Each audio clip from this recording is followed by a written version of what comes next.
आज के इस लेक्चर में हम लोग जो Indian railway concrete sleepers use करती है उसकी डायमेंशनल रिक्वायरमेंट क्या होती है उसके बारे में स्टडी करेंगे। तो इसके लिए जो स्पेसिफिकेशन का कोड है दैट इज T-3985 है। ये 85 में पब्लिश हुआ था, अभी इसका रिवीजन 2011 में आया हुआ है। इसका जो डायमेंशनल रिक्वायरमेंट है, जो बॉटम प्लान एरिया है वो इतनी होनी चाहिए कि जो बैलास्ट पे इसके द्वारा प्रेशर एग्जर्ट हो that should not exceed more than 6 kg पर cm स्क्वायर। तो bottom plan area bottom plan area must be adequate adequate must be adequate so that pressure over the so that the pressure over the ballast over the ballast so that the pressure over the ballast do not exceed ballast do not exceed do not exceed more than do not exceed 6 kg पर cm square. दूसरा इसका जो and faces का dimension है वो इस तरह का होना चाहिए कि जब इसके लोड जब ट्रेन इस पे पास होती है, वाइब्रेशंस होते हैं, तो उसके द्वारा ये लिटरली मूवमेंट नहीं होना चाहिए। तो the end faces dimension end faces dimension the end faces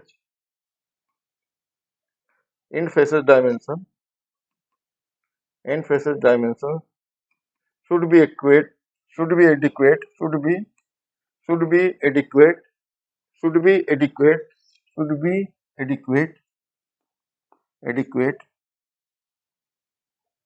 to resist to provide resistance to provide to provide resistance to the lateral movement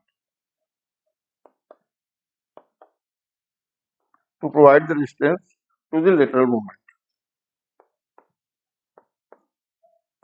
to the lateral lateral lateral movement।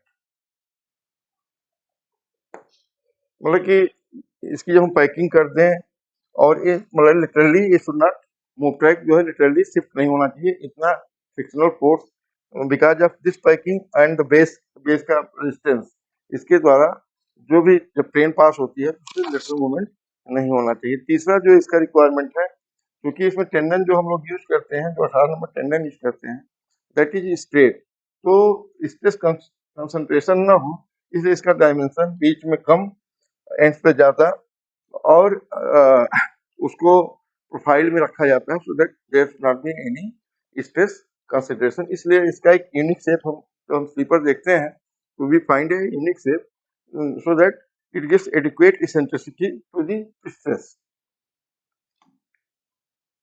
जो इस पे axle load लिया जाता है that is जो हम लोग broad gauge के लिए 676 ब्रॉड गेज जो हमारा 1.676 का ब्रॉड गेज होगा 1.676 का मीटर का, तो उसके लिए जो एक्सल लोड होता है दैट इज 22.5 टन। जो एक्सल लोड होगा that will be 22.5 ton. We can say axle load जो स्लीपर के डिजाइन के लिए लिया जाता है दैट इज 22.5 टन का लिया जाता है। और जो रियल सिटिंग पे लोड कंसीडर किया जाता है ये बहुत कॉम्प्लेक्स होता है। मतलब डायनेमिक लोड कई तरह के लोड होते हैं, टेम्परेचर वेरिएशन होता है, जो लॉन्ग वेल्डेड रेल होती है उसका लॉन्गिट्यूडनल मूवमेंट होता है, उन सबको लेते हुए जो इसका कंसीडर किया गया है that is 15 ton rail seating पे लोड लिया गया है 15 टन। तो द लोड द लोड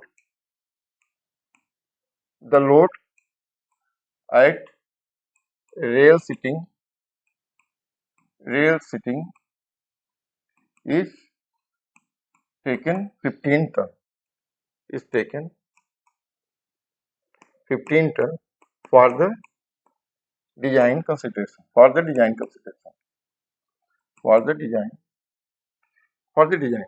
और उसके अलावा जो इस पे सबसे ज्यादा इस पे ही हमारा क्या कहते हैं लोड आता है, बीच में कम आता है, तो जो इसका बेंडिंग मोमेंट होता है दैट इज 1.33 टन मीटर का। At the center it will be about 0.52 ton meter. For design हम लोग 0.52 टन मीटर लेते हैं। इसका पूरा क्या कहते हैं मेथड स्टेटमेंट है, स्टेप्स हैं कि कैसे ये आता है। तो this can be design, but in absence of detail, we can take 1.33 ton meter for the bending moment for design of this section at the rail seat, and at the center 0.52 ton meter. Load distribution factor, जो हमारा जब train हमारी चल रही होती है तो axle load एक ही स्लीपर पे पूरा लोड नहीं आता है, इट गेट्स डिस्ट्रीब्यूटेड। सेंटर में 50% रहेगा, then 20% 5%, 20% 5%, likewise it shared by adjacent sleepers also. इसका इफेक्ट 5 स्लीपर तक रहता है। तो जो भी एक्सल लोड होता है we divide into 2, and then एक स्लीपर पर जो लोड आता है उसको हम लोग कैलकुलेट कर लेते हैं। जैसे कि इस केस में लोड 2 और इसका डिस्ट्रीब्यूशन फैक्टर हम लोग से 0.5, एक 0.55 टू 0.6 लेते हैं टू बी सुपर साइड। तो here in this case we can take 0.55। तो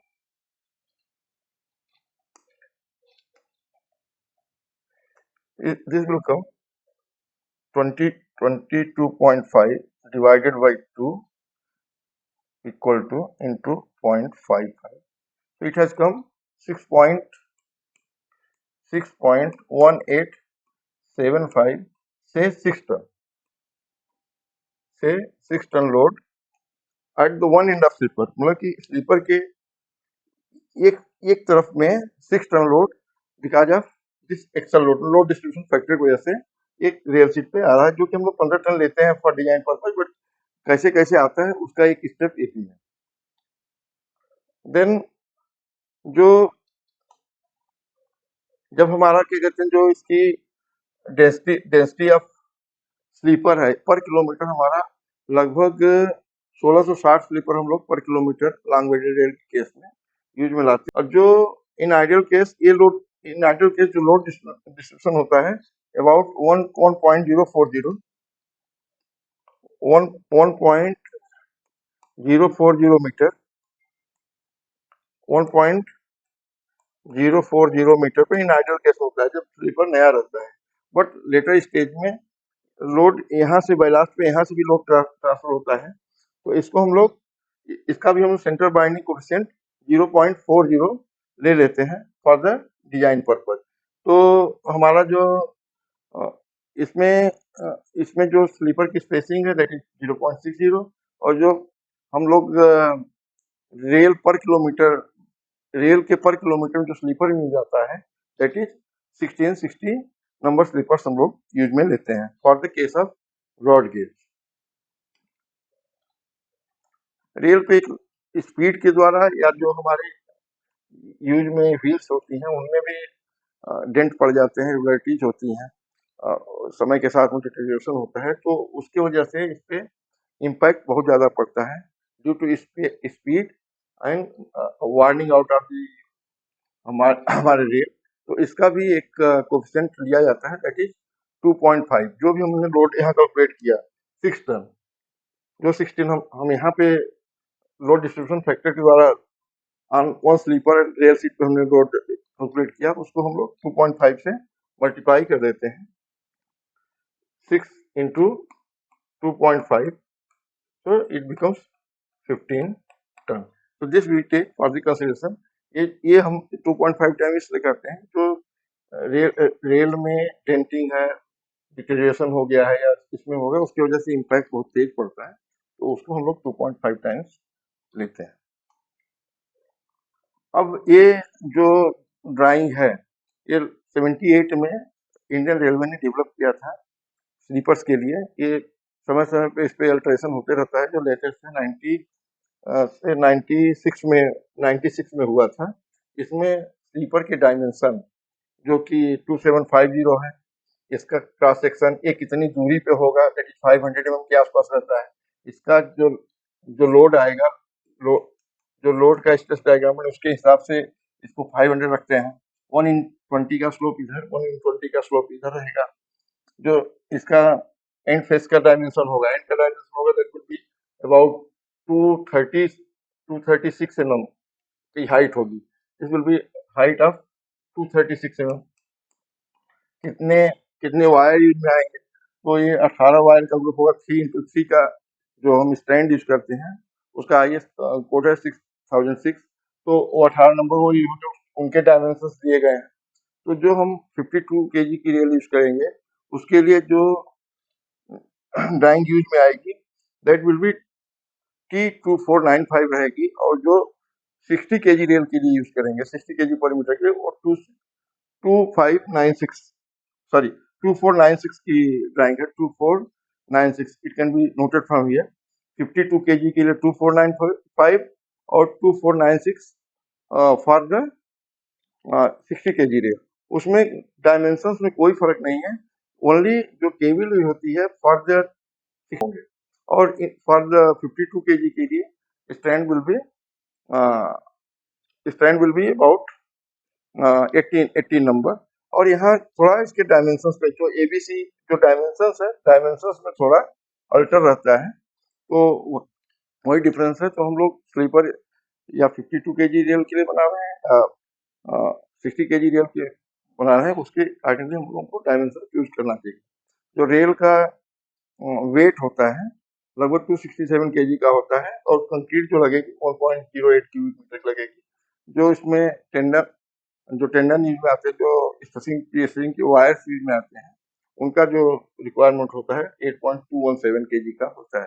तो this drawing for the dimensioning for the manufacturing all this, हम यदि 52 kg पर मीटर ब्रॉड गेज के लिए, फॉर द 25 टन के लिए हम लोग 70080 यूज करते हैं। So these dimensions can be taken. So with this we completed जो बेसिक डायमेंशनिंग और डिजाइन पैरामीटर्स यूज बनाते हैं for the sleepers. Thank you.